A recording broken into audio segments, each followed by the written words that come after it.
Con su permiso, mi general, buenos días a todos. Bueno, yo me gustaría introducir algunos aspectos que tanto desde el servicio de psiquiatría como de psicología de nuestro hospital hemos ido llevando a cabo a lo largo del tiempo en el que estos pacientes ucranianos han estado ingresados. Mencionar que, como bien ha mencionado el coronel, especialistas en salud mental estamos 3 facultativos en el hospital, la teniente coronel psiquiatra y 2 capitanes psicólogas clínicas. La teniente coronel no puede estar hoy ni estas últimas semanas puede estar presente por encontrarse desplegada y bueno, mencionar que las 3 hemos formado parte de la atención a estos heridos ucranianos. En primer lugar, bueno, mencionar que en un primer momento, cuando fueron llegando, hicimos una valoración inicial a los 24 pacientes en las tandas en las que fueron llegando.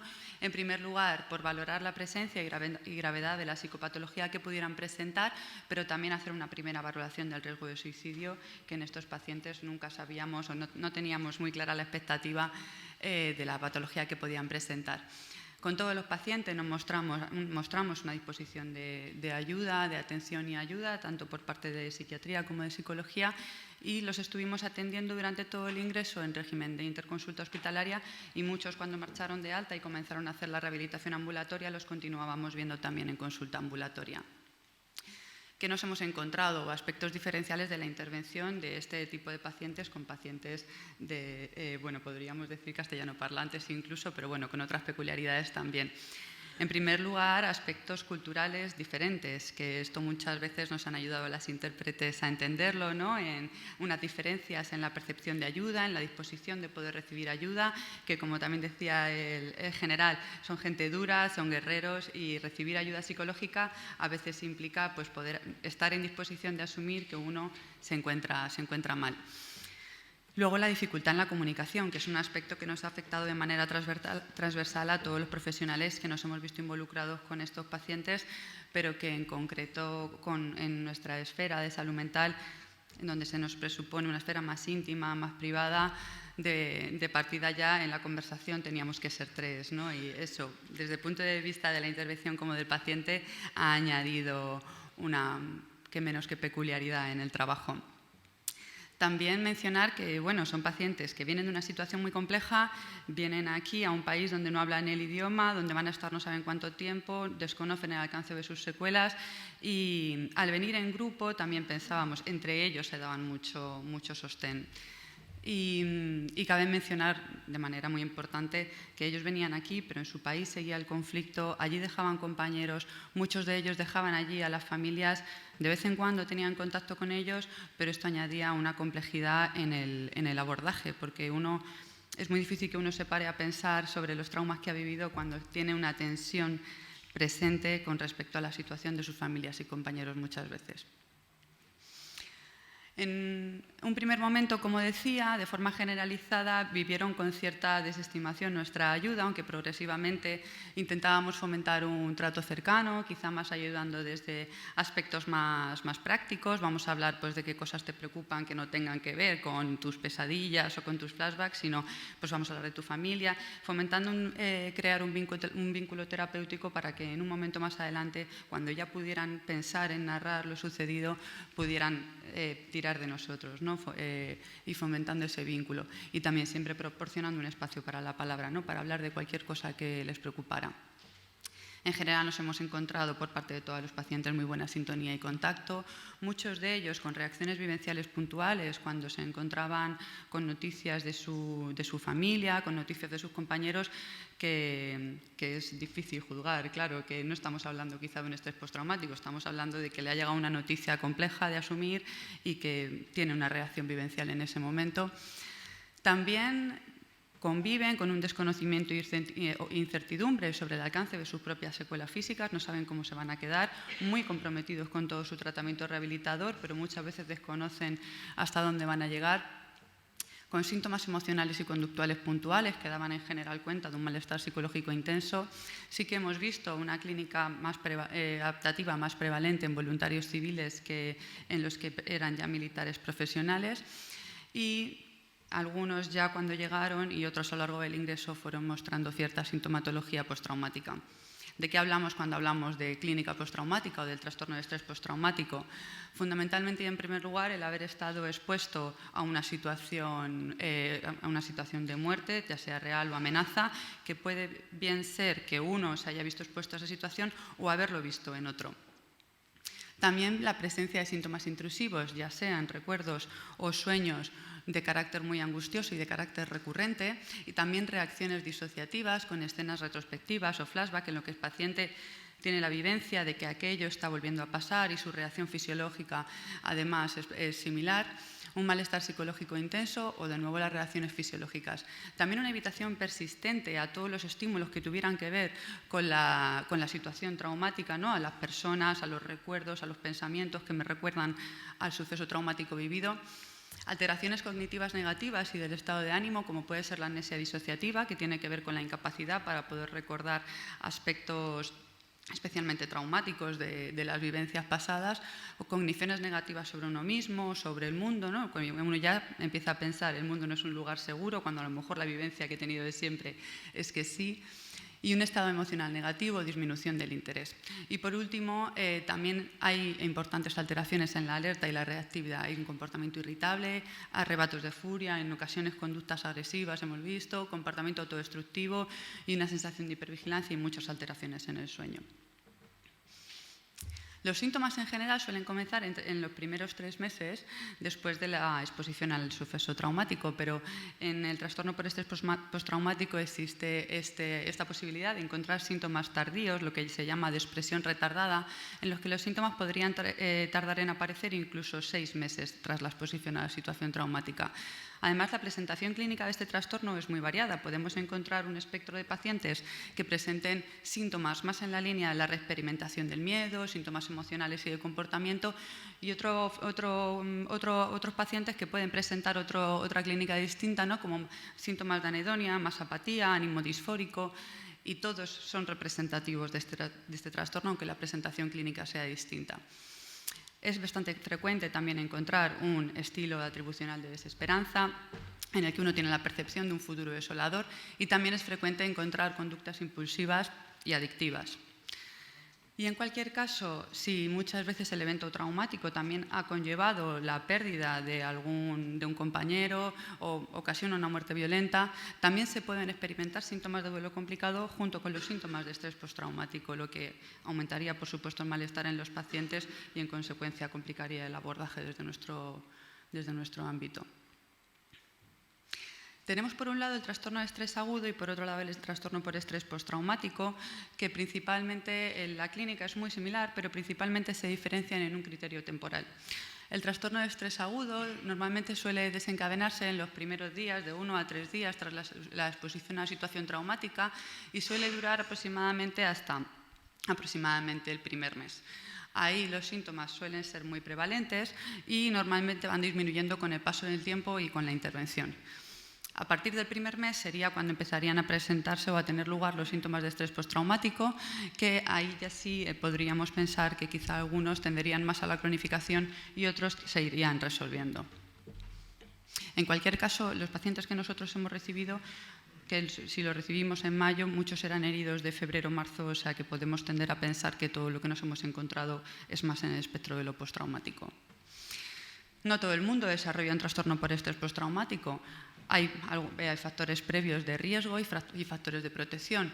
Entre los factores de riesgo encontramos que durante la exposición al evento hayan presentado los pacientes un alto nivel de activación, que tengan antecedentes en salud mental, que hayan estado expuestos a traumas previos, que tengan una escasa red de apoyo social, un estilo de afrontamiento basado en la negación o en la evitación, y que haya una separación de los miembros de la familia, de la red principal de apoyo. Entre los factores de protección que nos ayudarían a no desarrollar o no con tanta gravedad un trastorno de estrés postraumático sería poder recibir información, en este caso del tratamiento, ¿no? Clara y de forma recurrente, poder reanudar en la medida de lo posible las rutinas de vida previas lo más rápidamente posible, fomentar una capacidad de ventilación emocional, un estilo de afrontamiento centrado en problemas y tener o disponer o mantener una buena red de apoyo social. Quería presentar también algunas viñetas clínicas que nos han parecido relevantes. La atención a todos los pacientes ha sido diferente y curiosa, cada una a mejor, pero bueno, que he traído algunos casos relevantes que si no tengo tiempo me puedo saltar también algunos. El primer caso, un varón de 34 años, militar profesional desde hace 7. Hay algunos que se incorporaron o se involucraron con Fuerzas Armadas tras el conflicto de Crimea. Y este estaba casado con 2 hijos, no tenía antecedentes en salud mental y tuvo muy buen ajuste a la llegada al hospital. Tenía una herida facial con afectación maxilar y además una fractura de húmero. Este paciente al principio, al ingreso, estaba tranquilo, no presentaba ninguna psicopatología, estaba estable, pero posteriormente empezaron a aparecer bastantes síntomas de ansiedad, trastornos del sueño y pensamientos rumiativos acerca de su familia, que estaba allí, pero también acerca de su proceso médico, de esto cuánto va a durar, cómo se va a complicar, qué voy a recuperar y cuál va a ser mi imagen también, un conflicto de autoimagen. Desde un punto de vista de la intervención, en general a todos los pacientes se les proporcionaban espacios de ventilación y validación emocional. Se abordó la angustia que le generaba la incertidumbre acerca de su proceso terapéutico y los pensamientos rumiativos que tenía en torno a ello. También se exploró una posible reagrupación familiar y durante el ingreso tuvo una evolución favorable. Aún así, en la alta hospitalaria se continuó en seguimiento ambulatorio. En consulta se apoyó el proceso de adaptación a la nueva situación de vida fuera del hospital. Se consiguió cierta estabilidad anímica, la familia finalmente vino a España y este paciente, pues, derivado de varias gestiones, tuvo varios cambios de fechas en las citas, se le alargó el proceso aquí, se le alargó el proceso quirúrgico y eso le comenzó a angustiar mucho y bueno, la familia también se quería marchar y eso a él le generaba mucho malestar, le acompañamos en eso. También en una parcial pérdida de visión y en el abordaje de la autoimagen, ¿no? Que este paciente pudiera ir aceptando y elaborando las pérdidas adquiridas. Otro paciente, varón de 42 años, militar profesional, casado con 3 hijos, sin antecedentes en salud mental, que también presentó muy buen ajuste a su llegada, con fractura de húmero y cúbito. Este paciente había tenido varias contusiones craneales con pérdida de conocimiento, a raíz de las que mostraba bastantes dificultades de concentración y unas lagunas de memoria importantes. Además, él refería como cierta irritabilidad en comparación con periodos previos, una inestabilidad anímica y una ansiedad moderada y un insomnio de caballo. Este pobre no dormía poco y mal. Parte de estas dificultades en el sueño provenían tenía muchísimas pesadillas, todas de contenido bélico, que le generaban muchísima angustia, con las que se despertaba por la noche muy angustiado, con mucha reactividad fisiológica, ¿no? Y también hay mucha dificultad para poder contar estas pesadillas, para poder narrarlas y bueno, pues le fuimos dando un poco el espacio para que pudiera hacerlo y finalmente las pudo ir narrando como para poder elaborarlas y que le angustiaran menos también, ¿no?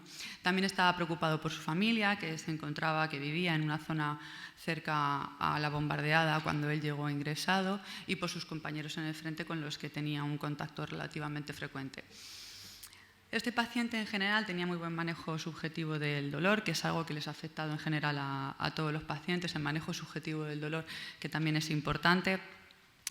Progresivamente fueron reapareciendo recuerdos vinculados a estas lagunas, podríamos pensar, vinculadas a amnesia disociativa, que pudo ir narrando y elaborando. En todo momento mostró buenas estrategias de afrontamiento, pero sí perduraban dentro de esta clínica postraumática estos recuerdos y sueños recurrentes y angustiosos.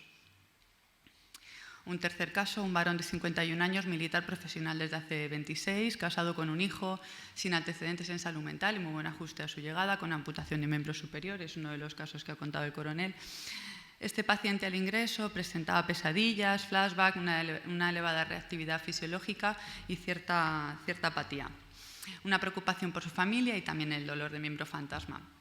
Durante la intervención se exploró el proyecto futuro, la posible reagrupación familiar y se trabajó. Muchos de estos pacientes estaban muy sobreexpuestos a las noticias de contenido bélico, continuamente estaban viendo noticias y a algunos de ellos les afectaba muy negativamente, ¿no? Sobre todo en cierto nivel de irritabilidad y sobre todo cuando las noticias eran negativas, porque también eso ha fluctuado a lo largo de todos estos meses y a veces pues, subías a verlos y estaban muy contentos porque había buenas noticias del conflicto. Entonces, bueno, con muchos de estos pacientes también hemos tenido que trabajar en la sobreexposición a la cantidad de noticias que veían. Este paciente al alta habían desaparecido las pesadillas y presentaba mejor estado de ánimo. en general una menor reactividad fisiológica y una disminución de los síntomas ansiosos, y se ofreció un seguimiento ambulatorio que inicialmente el paciente descartó porque estaba bien y estaba tranquilo. Y 2 meses más tarde, desde el servicio de rehabilitación, nos pusieron una interconsulta porque el paciente tenía dificultad o le daba vergüenza o le generaba sentimientos de inutilidad ponerse la prótesis por la calle. Se pudo trabajar con él en el tiempo que le quedó en España la importancia del uso de la prótesis para la adaptación, porque estaba implicando un impedimento en su proceso rehabilitador, con unas tareas de exposición graduales, y también se abordaron estos sentimientos de vergüenza e inutilidad y la reaparición de algunos síntomas postraumáticos que aparecieron. Y un último caso, un varón de 34 años, este era voluntario, había tenido varios oficios previos, no era militar profesional, casado, tenía una hija de 2 años, que estaba también cerca de las zonas bombardeadas, tampoco tenía antecedentes en salud mental y lo único que traía a nivel físico era una perforación timpánica. Vinculado con esta perforación timpánica, había desarrollado una importante fobia a las alturas, una sensibilidad importante al ruido y unos acúfenos que le generaban mucho malestar. Tenía mucha labilidad emocional y mucha incontinencia afectiva y dificultad para conciliar el sueño. También desarrolló, o él narraba, de cara a la intervención, poco antes de la intervención de la reconstrucción timpánica, un miedo muy intenso a tener una reacción de agitación en el momento de la analgesia, que también se pudo ir desmontando y elaborando.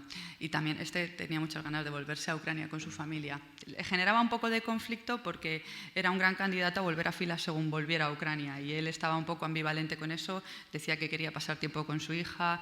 Este paciente tenía unas condiciones desadaptativas importantes, en el sentido como si se hubieran visto afectadas sus creencias nucleares. Las creencias nucleares son los cimientos sobre los que nosotros nos movemos y nos desenvolvemos, nos relacionamos con los demás y estamos en el mundo. Normalmente son, pues, nuestras verdades. El mundo es un lugar seguro, no hay que confiar en la gente, y en función de cómo estamos construidos y de cuáles sean nuestros pilares, nos desenvolvemos en el mundo y nos relacionamos con los demás. Este paciente, podríamos pensar que uno de sus pilares era que la gente era buena, y con el impacto de este suceso traumático se angustiaba muchísimo cuando veía imágenes en las que la gente no era buena, pero a lo mejor imágenes en la prensa, en la televisión, pues cómo hacían daño a un perro, cualquier cosa que hiriera su sensibilidad y que pusiera de manifiesto que se le había caído un pilar dentro de sus creencias nucleares, ¿no? En general, en la intervención y en resumen, desde el punto de vista de los servicios de psiquiatría y psicología, hemos intentado dar un soporte psicológico frente a las crisis, intentando que hubiera una reducción en la sintomatología que presentaban los pacientes, también posibilitar una elaboración narrativa de lo ocurrido, que, como mencionaba, era complejo dada la tensión que estos pacientes presentaban, porque todavía el conflicto sigue activo, ¿no? Intentando una gradual aproximación y conexión con su propia esfera emocional, una elaboración del duelo en los casos en los que haya sido necesario, también poder explorar y elaborar sentimientos de culpabilidad, la validación emocional, que creo que ha sido clave en la intervención con todos estos pacientes. También poder posibilitar la adaptación a los cambios, a las lesiones físicas, poder adaptarse al alcance de las secuelas de cada uno, ¿no? Y proporcionar herramientas para sobrellevar su nuevo estilo de vida y prevenir la aparición de síntomas. En general, como decía, lo que hemos visto es que la adaptación ha sido más difícil en pacientes que no eran militares profesionales que los que sí lo eran. Y por último, rescatar el concepto de resiliencia, ¿no? La capacidad de afrontar la adversidad de forma constructiva y adaptarse con flexibilidad y salir fortalecido de un proceso traumático. Estos pacientes podíamos tener expectativas de que podían venir con una clínica postraumática muy aguda. Nos hemos encontrado mucha variedad, pero en general la adaptación ha sido buena. Tenemos que poner de manifiesto, ¿no? O subrayar su habilidad, sus capacidades de resiliencia, y también poder fomentarlas, ¿no? Y qué factores pueden estar asociados a la resiliencia, la capacidad para hacer planes realistas, poder ayudarles a tener una visión positiva de sí mismos, ¿no? Y la confianza en sus propias fortalezas. También fomentar destrezas basadas en la comunicación y en la solución de problemas, ayudarles a manejar sentimientos e impulsos fuertes, rescatar estrategias de afrontamiento que les hayan servido en situaciones del pasado y traerlas al presente, e intentar fomentar y mantener esa red de apoyo social. En conclusión, decir que la resiliencia es algo ordinario, no es extraordinario, es algo que todos tenemos, y que en estos pacientes, por supuesto, pues no iba a ser menos. Y muchas gracias.